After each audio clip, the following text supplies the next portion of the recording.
1 year had passed since the defeat of the Drakmor Empire, and the galaxy was transforming in ways that no one could have imagined. Former Admiral Sora, now serving as the first human sector governor, stood on the observation deck of New Kepler Station, watching ships from dozens of different species working together to build a massive space city. "Status report," she requested from her aide, a young Drakmor officer named Kavtel, who had volunteered to serve in the new administration. "Sector productivity is up 400% from last year," Kavtel reported with pride. "Crime rates have dropped by 90%. Most importantly, we've had 0 military conflicts between member worlds." Sora smiled as she watched a human construction ship working alongside former Drakmor warships that had been converted to peaceful purposes. The transformation hadn't been easy, but it had been faster than anyone expected. "Governor," Kavtel continued, "we're receiving another request from the Helix Nebula systems. They want to join the Human Confederation." This was happening across the galaxy. Species that had once feared human contact were now competing to join the growing confederation. They had seen what happened to worlds under human guidance: prosperity, peace, and freedom to develop their own cultures without fear of conquest. Ambassador Tejo was dealing with the same phenomenon at the new Galactic Coordination Center, built where the old council chambers used to be. Instead of 12 species making decisions for everyone else, representatives from over 300 civilizations now work together to solve problems and share resources. "The Spiral Arm Collective wants to establish trade agreements," his assistant Yunseo reported. She was one of the new generation of human diplomats who had grown up knowing that humanity's role was to serve others, not rule them. "They're offering to share their agricultural technology in exchange for access to our medical research." "Approved," Tejo replied without hesitation. "Make sure the technology transfer includes full training programs. We want them to improve on our designs, not just copy them." This was the heart of the new galactic order. Instead of hoarding advantages, humans actively shared everything they had learned. Instead of creating dependencies, they taught others to be self-sufficient. Instead of demanding loyalty through fear, they earned respect through service. Commander Thelvar, now serving as liaison between the former Drakmor military and the Human Defense Corps, was training at a facility that had once been a weapons testing ground. Now it was a school where former enemies learned to work together. "Today we practice rescue operations," he announced to a mixed class of human and alien officers. "Remember, our job is to protect civilians, not to defeat enemies. Anyone who threatens innocent people becomes our problem, but anyone who asks for help becomes our responsibility." The training exercise simulated a natural disaster on a colony world. Human and Drakmor teams worked together to evacuate civilians, coordinate relief supplies, and rebuild damaged infrastructure. 6 months ago, these same individuals had been trying to kill each other. One of the young Drakmor trainees, Veltar, approached Thelvar after the exercise. "Commander, I still don't understand how humans defeated us so easily. Our weapons were powerful, our tactics were proven, our soldiers were brave." Thelvar had been asked this question many times. "Because we were fighting the wrong war," he explained patiently. "We came to conquer, and they prepared to liberate. We planned to take what we wanted, and they planned to give everyone what they needed. We thought victory meant defeating our enemies, but they understood that real victory means turning enemies into friends." Meanwhile, in the former Drakmor capital city, now renamed Hope Station, former High Admiral Kexrun was serving as a consultant for the Truth and Reconciliation Commission. His job was to help identify war crimes committed by the Empire, and to assist in making reparations to victim worlds. "The hardest part," he told Dr. Hyejin during one of their regular sessions, "is understanding how much suffering we caused while thinking we were bringing order to the galaxy." Dr. Hyejin nodded sympathetically. Her role in the commission was to help former Imperial officers understand the impact of their actions and find ways to make amends. "The humans have a saying, 'The first step toward wisdom is admitting you were wrong.' You've taken that step, Admiral. Now we help you take the next ones." Kexrun looked out at the bustling station where humans and Drakmor worked side by side. "I spent my whole life believing that strength meant the ability to force others to obey.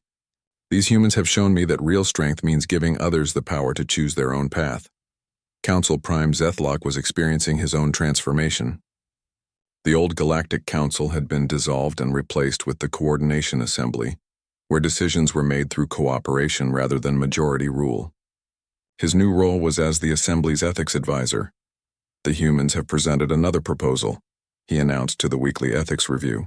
They want to establish mobile medical stations that will travel to remote worlds providing free healthcare and education. What do they want in return? Asked Representative Morden from the Crystalline Collective.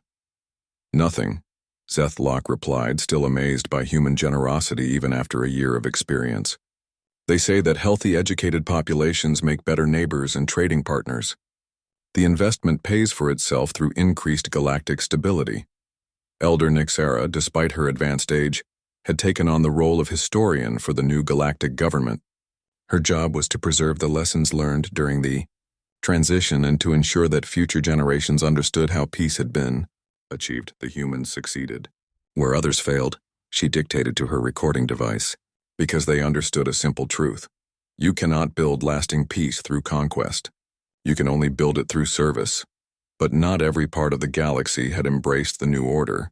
In the distant void sector, several species had formed the Independent Systems Alliance, dedicated to maintaining the old ways of competition and conflict. Captain Minho, now commanding the exploration vessel Pioneer, was approaching their territory on a diplomatic mission. His orders were simple: offer assistance and friendship, but take no hostile action regardless of how he was received. Captain, his communications officer reported, the Alliance fleet is moving to intercept us. They're demanding we leave their space immediately. Open a channel, Minho replied calmly. Alliance vessels, this is Captain Minho of Earth. We come offering medical supplies, agricultural technology, and educational resources. We request no territorial concessions and demand no political changes. We simply hope to demonstrate the benefits of cooperation. The Alliance commander's response was predictably aggressive. Human vessel, we know your tricks. First you offer help, then you make our people dependent on you, then you take over. Turn back now or face the consequences, Minho smiled sadly. Alliance commander, we will respect your wishes and withdraw. However, we will establish a supply station at the edge of your territory. Any of your people who wish to trade, learn, or simply visit will be welcome. The invitation remains open indefinitely. This was the new human strategy. Instead of forcing change, they made it available to those who wanted it. Instead of conquering territories, they created examples of what was possible. Instead of defeating enemies, they patiently waited for them to defeat themselves. Fleet Admiral Sujin, now serving as Director of Galactic Security, monitored these developments from Earth's military command center. Her job had changed from preparing for war to preventing it through rapid humanitarian response. Admiral, her strategic analyst reported, we're tracking 17 potential conflict zones across the galaxy. Most are resource disputes that could be resolved through our mediation protocols. Deploy assistance fleets to all of them, Sujin ordered. Remember, we're not there to take sides. We're there to help everyone find solutions that benefit all parties. This was humanity's greatest innovation, the idea that conflicts were problems to be solved rather than wars to be won. By approaching every dispute as a puzzle that could be worked out through cooperation, they had eliminated most sources of galactic tension. As the second anniversary of First Contact approached, Ambassador Tejo stood once again before the Galactic Assembly. But this time he wasn't speaking as a representative of Earth alone. Fellow citizens of the galaxy, he began, addressing representatives from over 800 worlds. 2 years ago, we came to you as strangers seeking friendship. You rejected us out of fear. Today we stand together not as rulers and subjects, but as family, working toward common goals. He gestured to the great viewing screen that showed the galaxy as it existed now. Trade routes connected distant worlds. Peaceful exploration missions discovered new civilizations weekly. Former enemy fleets patrolled together, protecting shipping lanes and responding to emergencies. We have learned that the greatest trap was not the one we set for our enemies, Tejo continued. It was the trap of believing that strength meant the power to destroy, rather than the power to build. The trap of thinking that security came from defeating others, rather than helping them succeed. Elder Vextar, now serving as the Assembly's senior advisor, stood to add his own thoughts. Ambassador Tejo stood before the Galactic Council once again, but this time everything was different. Behind him floated a massive human fleet, their ships forming a protective wall around the council station. The same alien leaders who had rejected humanity months ago now looked at him with fear, respect, and desperate hope. "Honored Council," Tejo began, his voice carrying the confidence that came from representing a victorious civilization. "We return not as supplicants but as liberators. The Drakmor Empire has surrendered. Their worlds are free. Now we must discuss the future of this galaxy." Council Prime Zethlock shifted nervously in his seat. The rapid defeat of the galaxy's most powerful military force had shaken everyone's understanding of reality. "Ambassador Tejo, we did not expect events to unfold in this manner. Perhaps we were hasty in our initial judgment of humanity." Dr. He-Jin stepped forward, carrying a device that projected holographic images into the center of the chamber. She was humanity's leading expert on ancient civilizations, and she had discoveries that would change everything the galaxy thought it knew about the past. "Council members, for months we have wondered why our species frightens you so much. We have studied your ancient records, explored precursor ruins, and analyzed genetic samples from across the galaxy. What we found explains everything." The first hologram showed a star map from millions of years ago.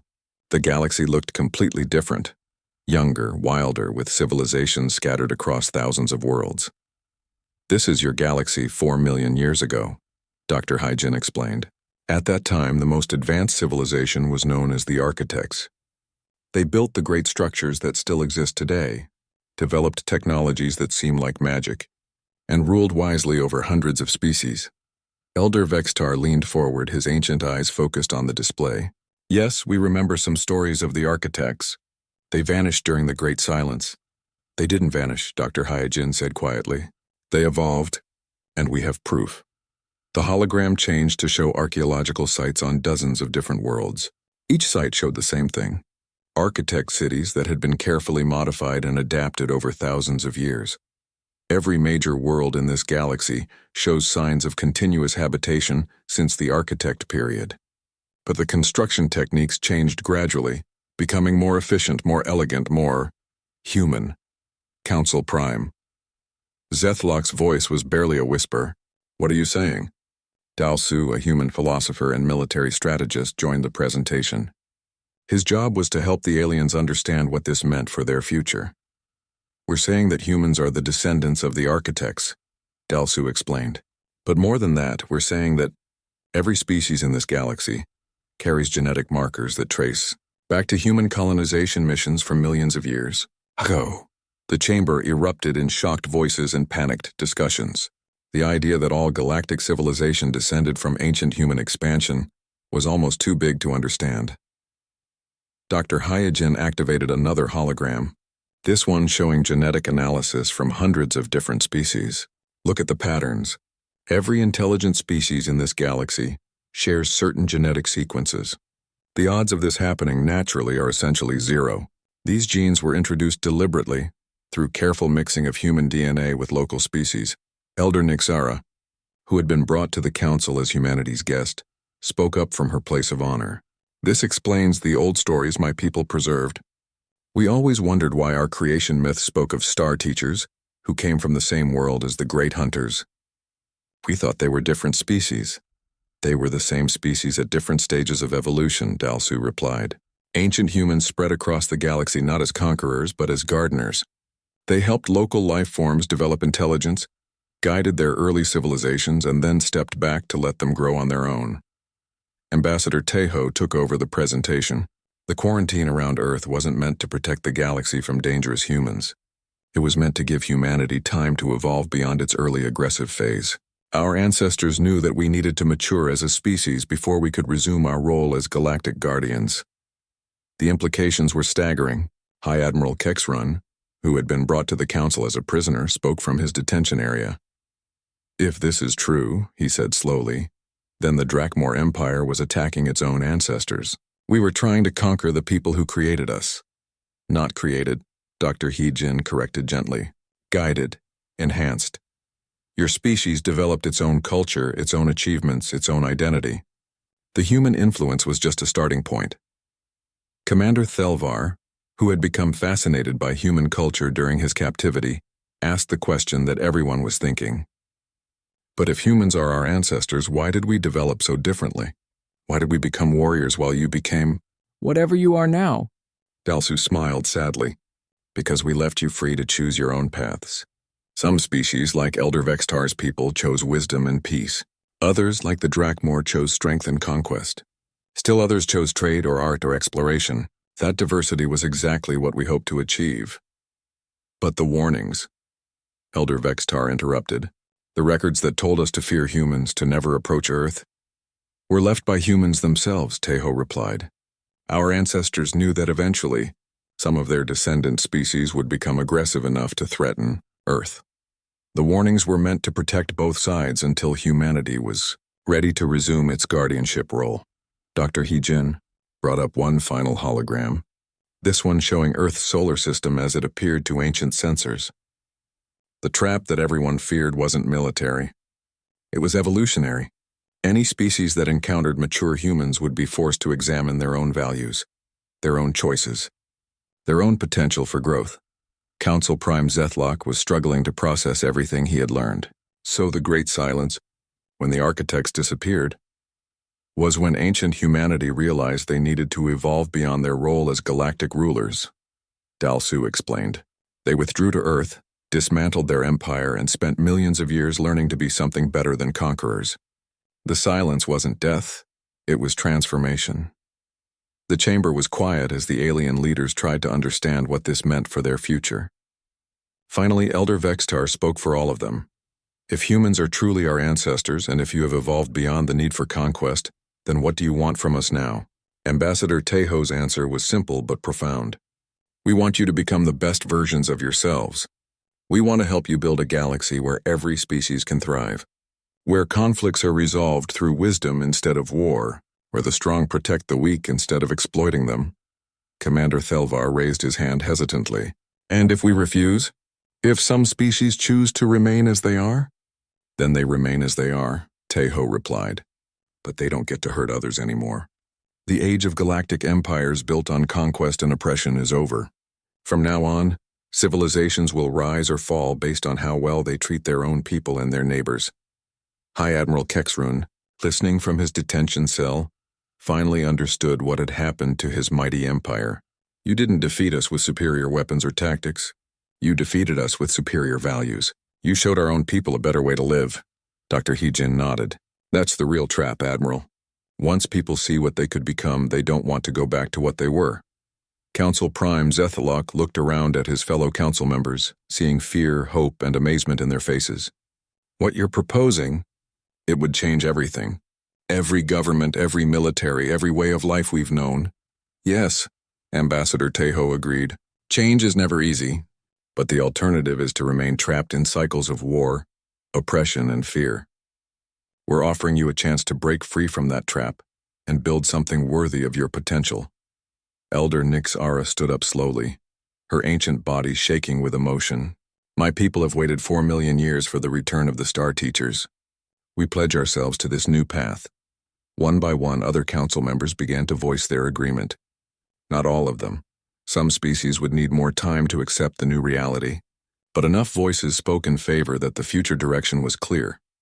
The galaxy was about to embark on its greatest transformation since the age of the architects, and this time, humanity would not withdraw when the work was done. They would stay, as guardians and guides, helping their descendant species reach for heights that none of them could achieve alone.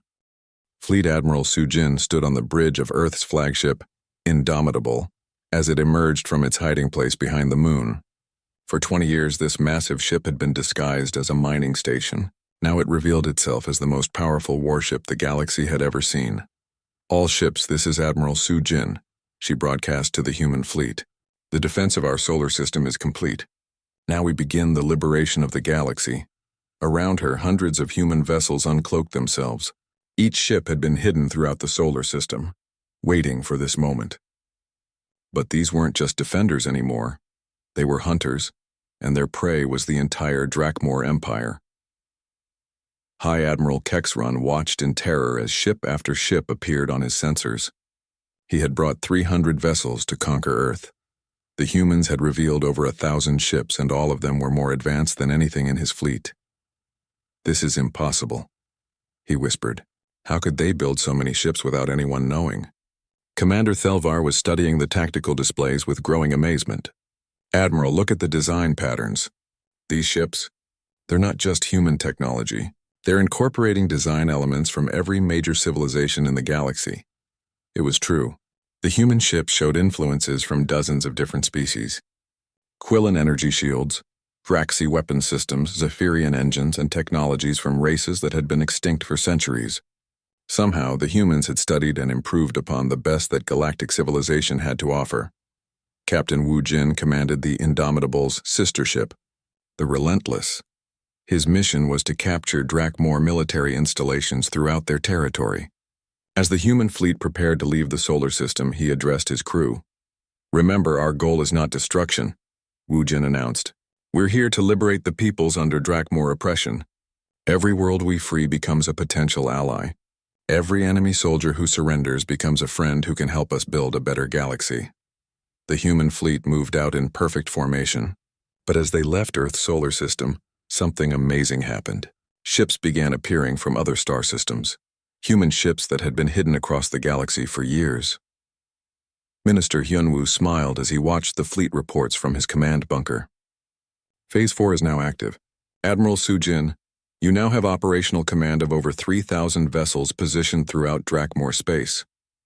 Sujin nodded grimly. The humans hadn't just been preparing to defend Earth. They had been positioning assets across the galaxy, studying their potential enemies, and preparing for this exact scenario. The first target was a Drakmor military base in the Kepler system. The base commander, General Zorthak, received reports of approaching human ships with disbelief.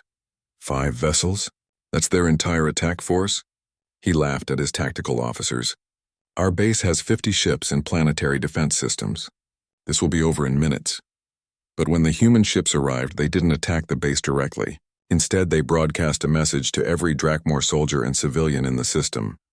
"People of Kepler," Admiral Sujin's voice carried to every communication device in the system. "We are not here as conquerors. We offer you freedom from the Empire's oppression, fair treatment under galactic law, and the chance to build something better than what you have now. Any who wish to join us are welcome. Any who wish to fight us will be defeated but treated with honor." General Zorthak was enraged. "Open fire on those human ships. Show them what Drakmor military power can do." But as his weapons fired, something impossible happened. The human ships didn't try to dodge or defend themselves. Instead, they absorbed the energy from the Drakmor weapons and redirected it back at the base's own shields. "Sir," his weapons officer reported in shock, "our own guns just destroyed our defensive barriers." Captain Wu Jin's ship moved closer to the base, completely ignoring the weapons fire that should have destroyed it. "Drakmor base commander, your shields are down and your weapons are useless against us. Surrender now and your people will be treated with respect." But General Zorthak was a proud Drakmor warrior. "Never! We fight to the death!" What happened next shocked everyone watching. The human ships didn't destroy the base or kill the defenders. Instead, they used some kind of advanced technology to put every Drakmor soldier to sleep.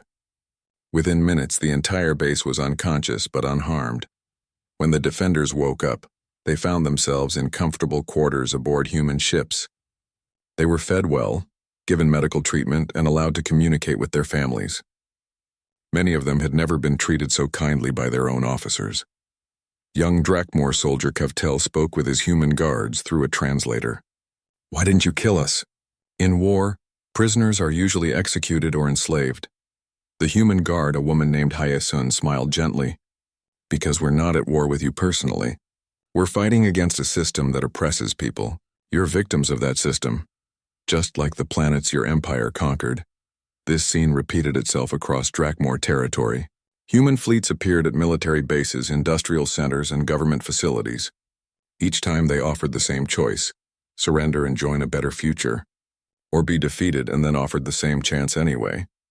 Most surprising of all was how many Drakmor citizens chose to surrender immediately. Years of living under the Empire's harsh rule had made them ready for something better. Commander Thelvar, still aboard High Admiral Kexrun's flagship, was receiving reports from across Drakmor space. "Admiral, we're getting surrender messages from over 200 facilities. The humans aren't just defeating our forces, they're converting our own people." Kexrun sat in his command chair like a broken man. "How are they doing this? How can they be everywhere at once?" The answer came from an unexpected source. Elder Nixara, the ancient alien who had been rescued by the humans, requested permission to speak with the Drakmor leadership. "Your admiral asked the right question," she told them through the communication system. "How can they be everywhere at once?" The answer is simple. They've been preparing for this day for generations. While you were conquering planets, they were studying you. While you were building weapons, they were building relationships. She paused, her old voice heavy with memory. "My people remember the last time humans expanded across the galaxy.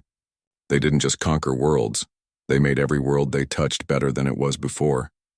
Planets that joined them voluntarily became centers of learning, art, and prosperity. The humans didn't rule through fear. They led through example." High Admiral Kexrun's pride finally cracked. "But we have the largest military in the galaxy. Our technology is advanced. Our soldiers are trained from birth for war." Elder Nixara's laugh was sad but knowing. "And humans are trained from birth to solve problems. Every challenge you present them just makes them stronger. Every weapon you create, they find a way to turn into a tool for building something better." Meanwhile, across the galaxy, other alien civilizations were watching the rapid collapse of the Drakmor Empire with growing fear and amazement. Council Prime Zethlok called an emergency session of the Galactic Council. "The humans have revealed their true capabilities," he announced to the assembled representatives. "In less than a week, they have effectively ended the Drakmor Empire's ability to wage war. But they're not behaving like conquerors. They're behaving like liberators." Some council members wanted to form a new alliance against Earth. Others suggested immediate surrender. But Elder Vextar, who had warned against approaching Earth from the beginning, offered different advice. "Perhaps," he said quietly, "it is time to ask ourselves why we feared humans in the first place. Our ancestors left warnings, yes, but they also left records of a golden age when humans led the galaxy to unprecedented prosperity and peace." Back in Earth's solar system, Admiral Sora was coordinating the liberation efforts from her command center. Reports were coming in from across the galaxy, not just from human forces, but from Drakmor worlds that were voluntarily joining the human cause. "Admiral," her communications officer reported, "we're receiving a message from the Drakmor homeworld. They're requesting terms for complete surrender of the Empire." Sora smiled. The hunt was nearly over. But the real work, building a better galaxy, was just beginning. Captain Minho, who had been leading the boarding actions against Drakmor ships, reflected on what they had accomplished. "We came here to defend our home," he told his crew, "but we've ended up liberating an entire empire. I wonder if this is what our ancestors felt like when they first reached for the stars." The galaxy was learning a hard lesson. When you hunt predators, you better make sure you're not actually the prey. And humanity, it turned out, had evolved far beyond simple predation. They had become something much more dangerous to tyrants and oppressors. They had become hope. The Drakmor fleet was falling apart. High Admiral Kexrun watched in horror as another group of his ships exploded under fire from weapons that seemed to come from everywhere and nowhere. Every time his forces tried to advance toward Earth, more hidden human defenses revealed themselves. "Admiral," Commander Thelvar reported, his voice shaking, "we've lost over 100 ships. The humans have turned this entire solar system into a weapon." Kexrun refused to accept what he was seeing. "Keep pushing forward. There have to be limits to their defenses." But there seemed to be no limits. Every asteroid his ships passed might suddenly sprout gun turrets. Every piece of space debris could be hiding sensors and missiles. The humans had spent decades turning their home system into the galaxy's most deadly trap. Captain Minho led the human counterattack from a ship that looked like an old cargo vessel. His team specialized in guerrilla warfare, striking fast and disappearing before the enemy could respond. They had been practicing these tactics in secret for years. "Target the Drakmor supply ships," Minho ordered his crew. Without fuel and ammunition, their big warships become floating targets. Minho's ship darted between enemy vessels, too small and fast for their weapons to track.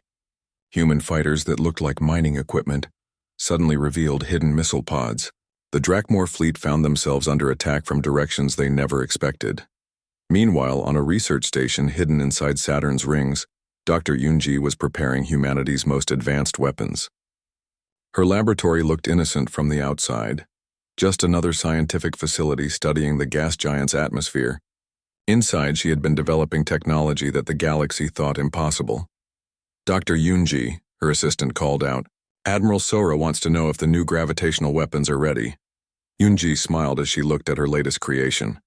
It was a device that could bend space itself, turning the enemy's own momentum against them. "Tell the Admiral we're ready to test them on live targets." The weapon fired for the first time, and a group of Drakmor ships suddenly found themselves moving backward instead of forward. Their own engines were pushing them away from Earth, no matter how hard they tried to advance. High Admiral Kexran stared at his navigation displays in confusion. "What's happening? Why are we moving in the wrong direction?" His science officer checked the readings 3 times before answering. "Admiral, they're somehow reversing our gravitational field. This shouldn't be possible with any known technology." Across the battlefield, more impossible things kept happening. Human ships seemed to appear out of thin air, strike targets, and vanish again. Drakmor weapons that should have destroyed entire human bases had no effect at all. It was as if the humans knew exactly what was coming and had prepared perfect defenses. Commander Thelvar was starting to realize the truth. "Admiral, I don't think these humans developed this technology on their own. Some of these weapons are based on principles our own scientists haven't discovered yet." On Earth, Minister Hyun-woo was receiving reports from across the solar system. The battle was going exactly as planned, but he knew this was just the beginning. The Drakmor Empire was powerful, but they were also predictable. Humans had been studying alien behavior for years, learning their weaknesses. "Sir," his intelligence officer reported, "we're intercepting communications from other alien civilizations. They're all watching this battle. Some are preparing to help the Drakmor, others are getting ready to run." Hyun-woo nodded. This battle wasn't just about defeating one enemy fleet. It was about showing the entire galaxy what happened when someone threatened Earth. Jae-sung piloted one of humanity's most advanced experimental ships. From the outside, it looked like a simple transport vessel. Inside, it contained technology that had taken 20 years to develop. His mission was to capture a Drakmor command ship alive. "Target acquired," Jae-sung reported, moving in to disable their engines. His ship fired a beam that seemed to do nothing at first. Then the Drakmor vessel simply stopped moving. All their systems were still working, but their engines wouldn't respond. It was as if the ship had forgotten how to move. Captain Minho coordinated the boarding action. Human soldiers in advanced armor teleported directly onto the enemy ship's bridge. The Drakmor crew didn't even have time to sound an alarm before they found themselves surrounded. "Don't move," Minho told the captured aliens through a translator. "We're not here to hurt you. We just want you to see what you're really fighting against." The captured Drakmor officers were taken to a viewing area, where they could see the battle raging outside. For the first time, they understood the scale of what the humans had built. The solar system wasn't just defended, it was alive with hidden weapons and technologies. One of the prisoners, a young officer named Veltar, stared at the impossible sight. "How long have you been preparing for this?" Minho smiled. "Since the day we first detected alien radio signals. We knew that eventually someone would come to Earth. We wanted to be ready." Meanwhile, in a secret facility deep inside an asteroid, Elder Nixara was being held as an honored guest. She was one of the few aliens who remembered the original warnings about Earth. The humans had rescued her from a Drakmor prison ship and brought her here to safety. "Your people were wise to fear us," she told her human guards, "but you're not what we expected. The old record spoke of mindless destroyers. You're something much more dangerous. You're builders who can also fight." Dr. Yunji came to speak with the ancient alien. "What do your records really say about humans?" Elder Nixara's old eyes looked sad and frightened. "They say your species once ruled this entire galaxy, not through conquest but through cooperation. Every civilization that met you eventually joined you willingly. That's what made you so terrifying to those who wanted to rule through fear." Back in space, the Drakmor fleet was completely surrounded. Human ships had appeared from hiding places throughout the solar system. But these weren't the primitive vessels the aliens expected. Each human ship was more advanced than anything in the Drakmor fleet. High Admiral Kexran finally understood that he had been fighting a war he could never win. The humans hadn't just been hiding their technology. They had been studying his people, learning their tactics, preparing for this exact situation. "All ships," he broadcast to his fleet, Prepare to withdraw. We're outmatched. But Commander Thelvar pointed to their tactical display. Admiral, look at our position. We're completely surrounded. The humans have been herding us deeper into their trap while we thought we were advancing. It was true. Every time the Drakmor ships had tried to retreat, human forces had appeared to block their path. Now they were trapped in the inner solar system, surrounded by weapons they couldn't understand and enemies who seemed to predict their every move. Admiral Sora opened a communication channel to the entire Drakmor fleet. Her voice was calm but firm when she spoke. Drakmor vessels, this is Admiral Sora of Earth Defense Command. You came here to conquer our world. Instead, you've discovered what happens when you threaten humanity. Your fleet is completely surrounded. Your weapons cannot penetrate our defenses. Your technology is no match for what we've built. She paused, letting her words sink in. However, we're not monsters. Any ship that surrenders will be treated according to galactic law. Any crew that wishes to learn about human culture will be welcomed as guests. We're not your enemies. We're what you could become if you chose cooperation over conquest. High Admiral Kexrun listened to the transmission with growing amazement. Even in victory, these humans were offering mercy to their enemies. It was a concept the Drakmor Empire had never understood. But in other parts of the galaxy, different alien civilizations were drawing different conclusions from the battle. Some, like Elder Vextar's people, prepared to welcome humanity as the new galactic power. Others began planning even larger fleets to attack Earth before the humans could spread their influence further. Dr. Yunji worked late into the night, monitoring signals from across the galaxy. Her instruments had detected massive fleet movements from at least 6 different civilizations. All of them were heading toward Earth. Minister Hyunwoo, she reported, I think this battle was just the beginning. The galaxy is choosing sides and we're about to find out who our real friends are. But Minho, watching the captured Drakmor officers learning about human culture, wasn't worried. Let them come, he said quietly. The more they learn about us, the more they'll understand that we're not here to conquer anyone. We're here to help everyone become better than they are. The trap that caught the Drakmor fleet wasn't made of metal and energy. It was made of hope. The possibility that the galaxy could be something better than an endless cycle of war and conquest. And like all the best traps, once you were caught in it, you never wanted to escape. High Admiral Kexrun stood on the bridge of his flagship, the Dominator, watching as his massive fleet moved through space toward Earth. Around him, 300 warships flew in perfect formation. Each ship carried enough firepower to destroy a small moon. The Drakmor Empire had never lost a war, and Kexrun was sure this wouldn't be their first defeat. How long until we reach the human system? He asked his navigation officer. 12 hours, Admiral. All ships report ready for combat. Kexrun smiled, showing his sharp teeth. The other council members were old and scared. They believed in fairy tales about dangerous humans. But Kexrun had studied Earth carefully. The humans had primitive weapons, slow ships, and no real military strategy. This would be the easiest conquest in Drakmor history. Meanwhile, on Earth, Minister of Defense Hyunwoo sat in a deep underground bunker, watching screens that showed the approaching alien fleet. Around him, dozens of military officers worked at computer stations. The room was calm, but everyone knew this was the most important day in human history. How many ships are they bringing? Hyunwoo asked. 312 confirmed vessels, replied his intelligence officer, all heavily armed. Their technology appears to be about 50 years ahead of what we've shown the galaxy. Hyunwoo nodded slowly. The aliens thought they knew everything about human capabilities. They had been watching Earth from a distance, but they had only seen what humans wanted them to see. Contact, Admiral Sora. Tell her it's time to activate the outer defenses, Admiral. Sora received the message while standing in the command center of a space station that officially didn't exist. Around her, thousands of human technicians prepared systems that had been built in secret over the past 20 years.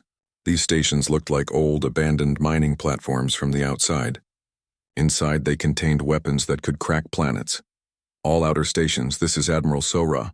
Prepare for contact with hostile forces. Remember, we've been planning for this day since we first detected alien signals. Every human in space today volunteered for this mission. Make our planet proud. Youngsu was one of those volunteers. He piloted a small reconnaissance ship near the edge of the solar system, keeping watch for the approaching Drakmor fleet. His job was to make the aliens think humans were weak and unprepared. "I can see them now," Young-Soo reported through his radio. "Biggest fleet I've ever seen. They're not even trying to hide their approach. They think this is going to be easy." Young-Soo's ship was old and slow compared to the Drakmor vessels. When the alien fleet detected him, he pretended to panic. He sent out emergency signals and tried to run away, but his ship moved too slowly.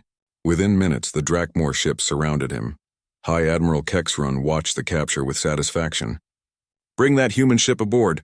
I want to interrogate the pilot personally." When Young-Soo was brought to the bridge, Kexrun looked down at him with contempt. The human was small and seemed frightened. "What is your name, human?" "Yi Young-Soo," the pilot stammered, playing his part perfectly. "Please don't hurt me. We didn't know you were coming." Kexrun laughed. "Of course you didn't. Your primitive sensors probably can't even detect our ships properly. How many vessels does Earth have for defense?" Young-Soo looked around nervously. "Maybe 50 or 60 ships.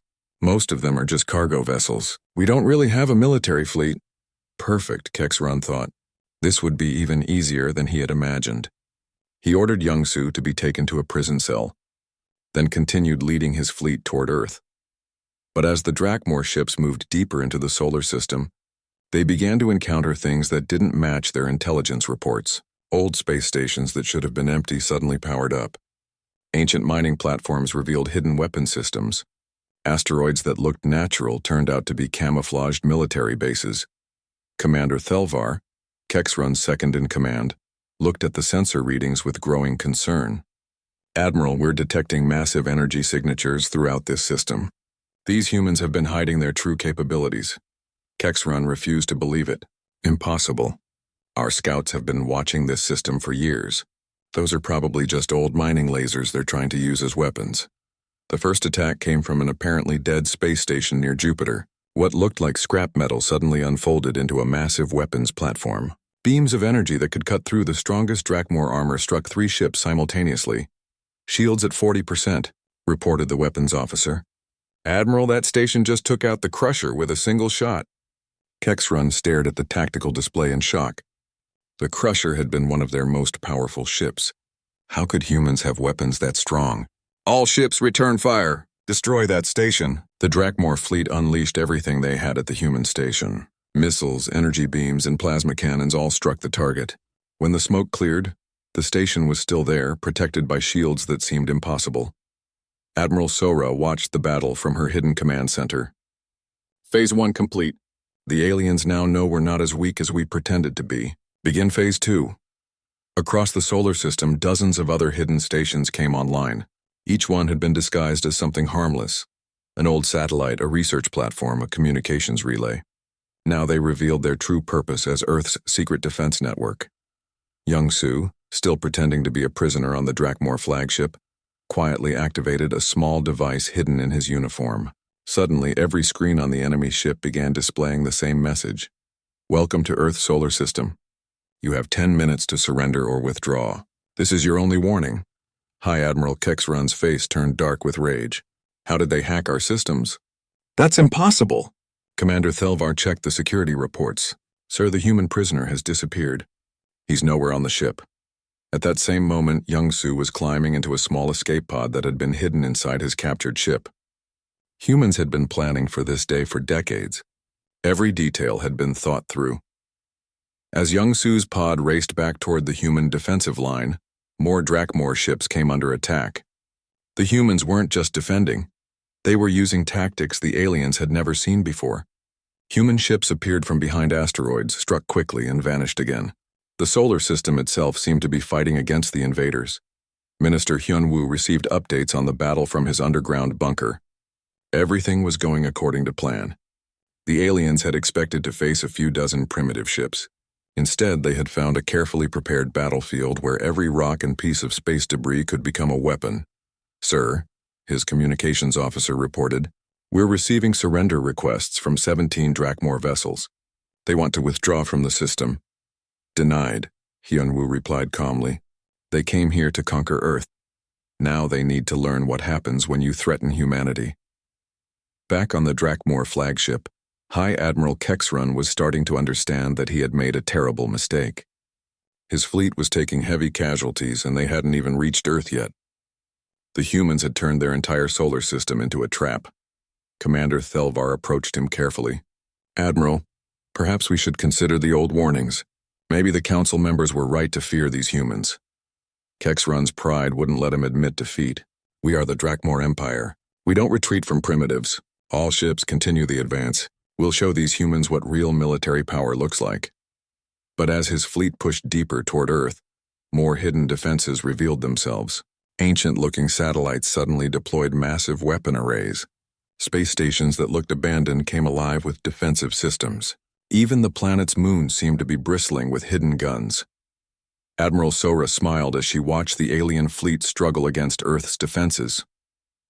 The humans had spent 20 years preparing for this moment. They had studied every alien technology they could find. They had built weapons the galaxy had never seen before. Most importantly, they had learned to think like their enemies. "All stations, prepare for Phase 3, she announced. "It's time to show these invaders what humans are really capable of." Young-Su had reached the safety of the human defensive line. As he climbed out of his escape pod, he looked back at the struggling Drakmor fleet. The aliens had come here expecting an easy victory. Instead, they had found themselves caught in a web they couldn't escape. The real battle was just beginning. Tejo stood at the edge of the massive council chamber, his heart beating fast in his chest. The room was bigger than any building he had ever seen on Earth. 12 different alien species sat around a circular table that seemed to go on forever. Each alien looked completely different from the others. Some had scales, others had fur, and a few looked like they were made of living metal. Jiwoo stood beside him, holding a small device that would translate their words. She was nervous too, but she tried to hide it better than Tejo did. They had traveled for months to reach this place, hoping to make friends with the galaxy's most powerful civilizations. "Remember," Jiwoo whispered, "we represent all of humanity today." Tejo nodded and stepped forward. The talking in the chamber stopped immediately. All eyes turned to look at the two humans. Some of the aliens looked curious, others looked afraid, but most just looked angry. "Honored Council," Tejo began, his voice echoing in the huge room. "I am Tejo, ambassador from Earth. We come in peace, hoping to join your galactic community." A sound like thunder filled the chamber. It took Tejo a moment to realize it was the aliens talking all at once, very loudly and very angrily. He could hear his translator device working overtime, trying to keep up with all the different languages. An ancient-looking alien with purple skin and 6 arms stood up. This was Elder Vextar, the oldest member of the council. His voice was deep and scary when he spoke. "Humans," he said, making the word sound like a curse. "You should not be here. Your species was marked long ago. The warning was clear. Never approach the third planet of Sol. Never make contact with the apex predators." Tejo felt confused. "Apex predators? We don't understand. We're explorers and scientists. We want to learn and share knowledge." Elder Vextar's 6 arms waved in what looked like panic. "Your kind does not understand what you are. Our ancestors left us clear instructions. Earth is forbidden. Your species is too dangerous to exist alongside others." Another alien, this one looking like a giant insect, clicked its mandibles together. The old records speak of the Great Silence. An entire civilization, the most advanced in the galaxy, simply vanished. The last transmission mentioned contact with Sol 3. Jiwoo stepped forward. As a scientist, she had studied many alien cultures during their journey here. "Great Council, surely you can see we mean no harm. We've developed space travel, art, music, literature. We've overcome war on our own planet." A harsh laugh came from the far side of the table. High Admiral Kexrun of the Drakmor Empire stood up. Unlike the other aliens, he looked strong and warlike. His species looked somewhat like humans, but bigger and with gray skin and sharp teeth. "Listen to them," Kexrun said with a sneer. "They speak of peace while their planet is covered in weapons. They talk of overcoming war while their history is nothing but conflict. These primitives think they can fool us with pretty words." Elder Vextar turned to look at Kexrun with worry in his ancient eyes. "Admiral, you must not think of them as primitives. That mistake has been made before. The warnings exist for good reasons." Kexrun slammed his fist on the table. "I've studied their world from a distance. They have barely left their own solar system. Their technology is thousands of years behind ours. What could they possibly do to threaten the Drakmor Empire? Everything. whispered another council member, a floating gas-like being. The records say they adapt.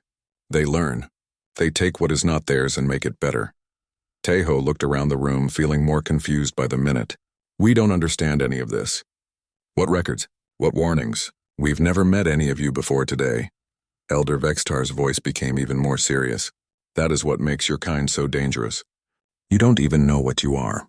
The precursor race, the ones who came before all of us, left very specific instructions. They built barriers around your world. They placed warning beacons throughout your system. They told us to never ever make contact with Earth. But why? Jiwoo asked. What did we do? It's not what you did, said Elder Vextar. It's what you are. Your species carries genetic markers that shouldn't exist. Your brains work differently than any other known life form. You solve problems in ways that no computer can predict. You are the descendants of something that once ruled this entire galaxy. High Admiral Kexrun laughed again, but it sounded forced now. Old superstitions and fairy tales. I see two weak creatures standing before us asking for help like beggars. Their planet has resources we need. Their location is perfect for a military base. I say we ignore these ancient ghost stories and take what we want. Several council members started talking at once, all of them sounding very upset. Elder Vextar raised all 6 of his arms for silence. Admiral Kexrun, if you ignore our warnings, you do so at your own risk. The Quillen people will have no part in any action against Earth. We will not repeat the mistakes of the past. Kexrun stood up straighter, his gray face showing pride and anger. The Drakmor Empire fears no one, especially not some backward planet of primitives. We will show the galaxy that these old fears are meaningless. Alarms suddenly began ringing throughout the chamber. A security guard ran in, looking panicked. Council members were detecting massive energy signatures from the human vessel. It appears to be charging weapon systems we didn't know it had. Tejo looked surprised. That's impossible. Our ship doesn't have any weapons. It's a diplomatic vessel. Elder Vextar looked at him with something that might have been pity. Young human, your species has tricks even you don't know about. You must leave this place immediately before others decide you are too dangerous to let go. Jiwoo grabbed Tejo's arm. She could see several of the council members reaching for communication devices, probably calling for military ships. We should go, she whispered urgently. As they hurried toward the exit, Elder Vextar called after them. Tell your people to stay in your solar system. Tell them to remain hidden. The galaxy is not ready for what you represent. High Admiral Kexrun's voice followed them as they ran. Let them run back to their little planet. When my fleet arrives, they'll learn what real power looks like. Tejo and Jiwoo reached their ship just as other vessels began appearing around the space station. They launched immediately, their ship moving faster than it ever had before. As Earth's solar system appeared on their navigation screen, Jiwoo looked at the readings from their ship's systems. Tejo, look at this. Our engine output has increased by 300%. Our defensive systems are active, but we never turned them on. It's like the ship is preparing for something. Tejo stared out at the stars, thinking about Elder Vextar's words. What were humans, really? And why was the galaxy so afraid of them? Behind them, in the council chamber, High Admiral Kexrun was already making plans. He would show these primitive humans what happened when someone defied the Drakmor Empire. He would prove that the old warnings were just stories told by cowards. But Elder Vextar sat alone after the others left, staring at ancient texts that spoke of a species that could turn any trap into a weapon, any weakness into strength. The warnings had been ignored before. Entire civilizations had paid the price. Soon the galaxy would learn once again why Earth had been marked as forbidden territory.